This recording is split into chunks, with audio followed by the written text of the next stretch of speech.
What's up, you guys? It's Victoria. So in today's video, I have for you 13 advanced English words that are going to make you more fluent English speakers. Now, I don't know about you, but I know when I'm speaking in a different language and I'm not able to say the exact precise word that I want to say, that it can totally jam my fluency and make me kind of stuck because that's the word I want to use and a substitute sometimes just won't do. So for today's video, I've literally spent the last few weeks coming up with awesome words that aren't just long and fancy for the sake of being long and fancy, but that are really useful and really describe a very specific situation. So I really hope that you find this video helpful. So for each of these words, I'm going to share with you what they mean, a context in which they can be used, and of course, how they are pronounced. So our first word today is bona fide. Bona fide. Now, this is a word that I think comes up pretty frequently if you're listening to media, movies, that kind of thing. But a lot of my clients tell me that they're not sure what this word means when it comes up. So bona fide simply means genuine, the real deal, okay? So to give you an example, let's say somebody won America's Got Talent and then they have a tour going on.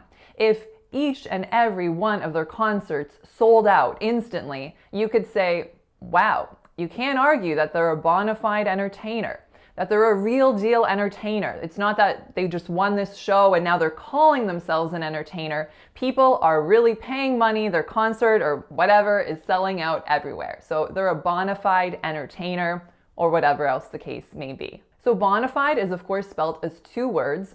The first word is bona. Bona. So two syllables there. That first vowel is that low back open ah sound, and the second vowel is a schwa. The second word is fide. Fide.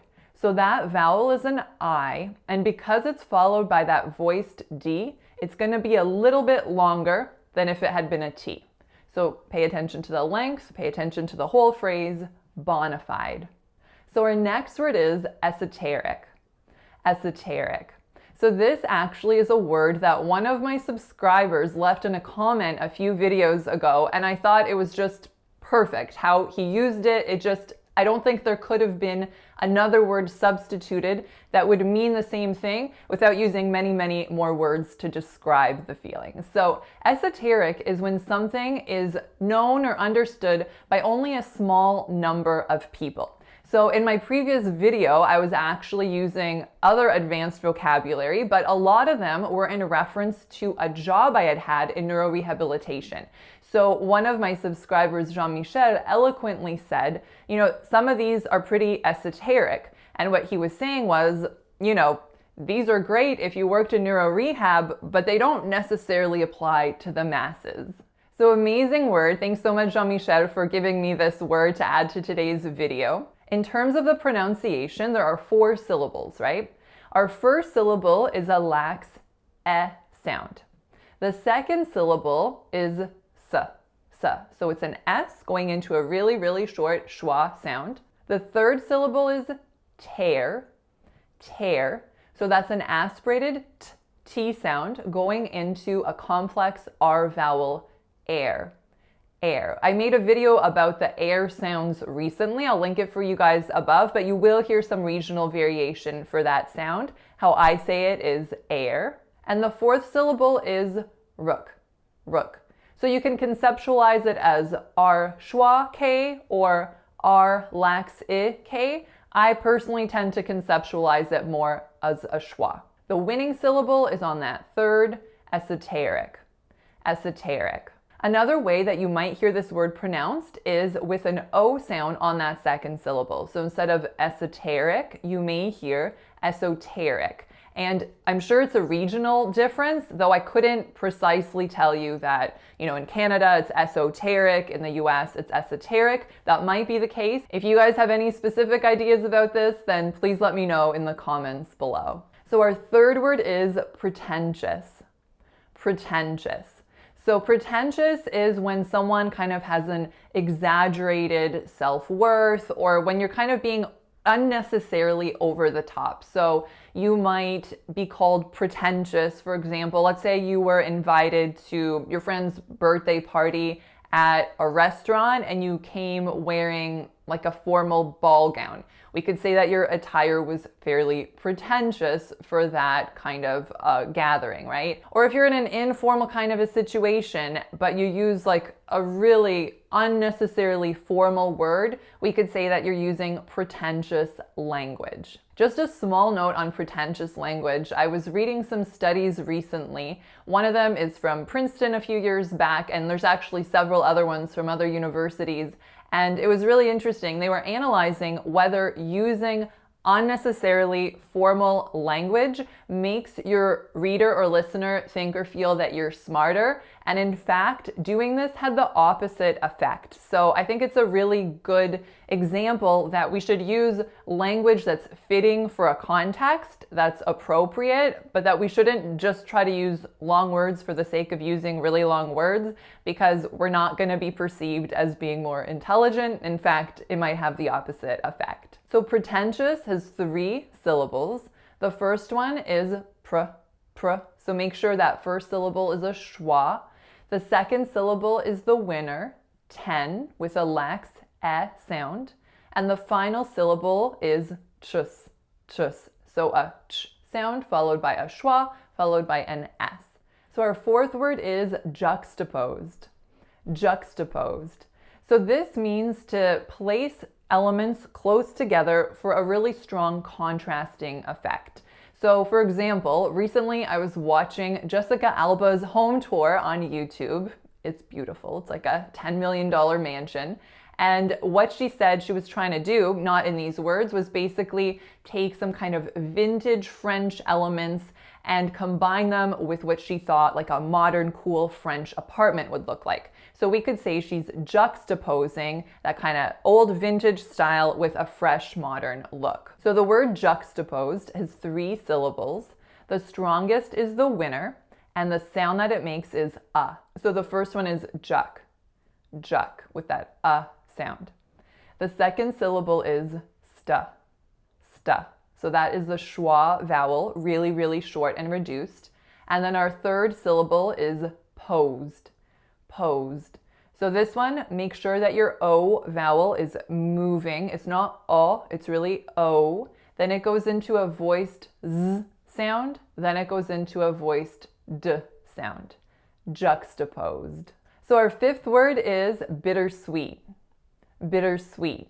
So this means when there are both happy and sad emotions all rolled into one. So for example, let's say you're graduating from college. You might say it's bittersweet. So it's bitter because it's sad that you're going to be leaving all your friends, saying goodbye to these awesome, fun years you've had. But it's sweet because it's exciting. You're entering a new chapter of life. You're looking forward to starting a new job, whatever the case may be. Bittersweet. So bittersweet has 3 syllables. The first vowel is a lax I sound. The second syllable is r. So that is an alveolar flap going right into an Those are pretty difficult to say together. So if you can't get it right away, just spend some time and practice it. But think of the whole word together as bitter, because it's really difficult to make an alveolar flap as the first syllable on its own. And then the next word is sweet. So in that word, make sure that the E vowel is not pure and flat. It's not sweet, it's sweet. So there's a tiny bit of movement of diphthongization going on there. The sixth word is savvy. Now this means that someone is really sharp and shrewd and knowledgeable and just overall has really good judgment. So you could say, for example, she's a really savvy investor, or a really common term that we hear nowadays is that someone is tech savvy, meaning they're great with technology. So savvy has 2 syllables and each of the vowels is tense. So that first vowel is a. So it is not the same thing as a that we find in most of the European languages, right? So it's not savvy, it's savvy. So you got to use your muscles a little bit more, add a little bit more tension.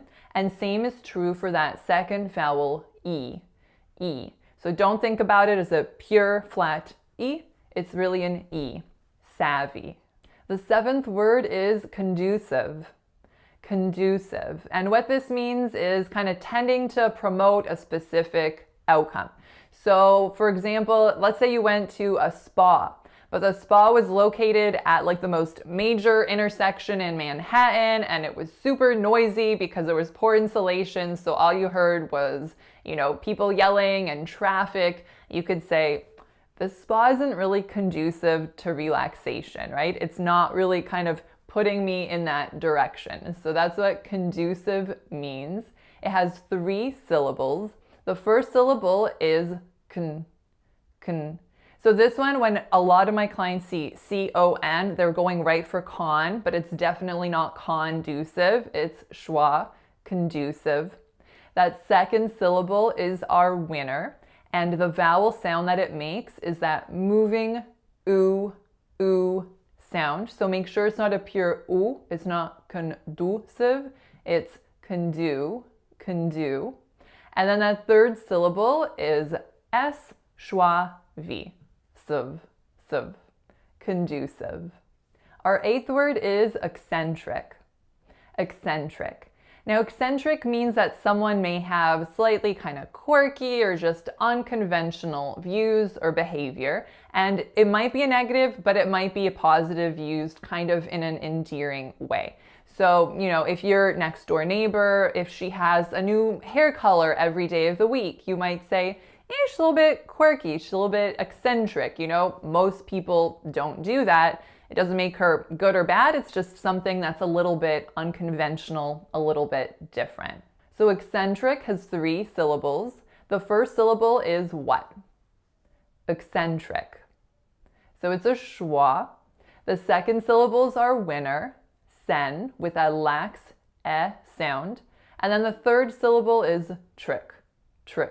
So for the vowel in the third syllable, it's really kind of a blend of a lax I and a schwa, though I recommend if you ever have one of those where you're like, could conceptualize it either way, I think it's more beneficial to conceptualize it as a schwa. So our 9th word is obsolete. Obsolete. So obsolete means that something is no longer relevant, it's dated, it's no longer used or produced. So back in the day, cassette players were really popular, right? But then cassette players really quickly became obsolete when CD players came along. CD players quickly became obsolete with the introduction of MP3 players, iPods, and then just our phones, right? So obsolete means that something is no longer in vogue. So obsolete has 3 syllables. That first syllable is a low back open ah vowel. The second syllable is s, so an S going into a really short schwa sound. And then the third syllable is leet. So the thing that I want you to notice in leet is that that vowel again is slightly moving. It is not a pure E sound. And the strongest syllable is really important to make a note of as well. Most of my clients have a tendency to put it on the first, but it's actually on the third. Obsolete. The 10th word is sparingly. Sparingly. So this means to use in a restricted quantity, so in little bits basically. So for example, where I'm pre-diabetic, I need to kind of approach desserts and sweets sparingly, unfortunately. So sparingly has 3 syllables. So the first syllable is spare. Spare. So SP going into that complex R vowel air. That's the vowel that I said earlier that there is some regional variation, so just keep your ears open based on where you live to hear whether it's air like I'm saying it or if perhaps it's more of an air. The second syllable is ring, just like a ring that you wear on your finger. So in a ring, there's a North American R to start off the syllable.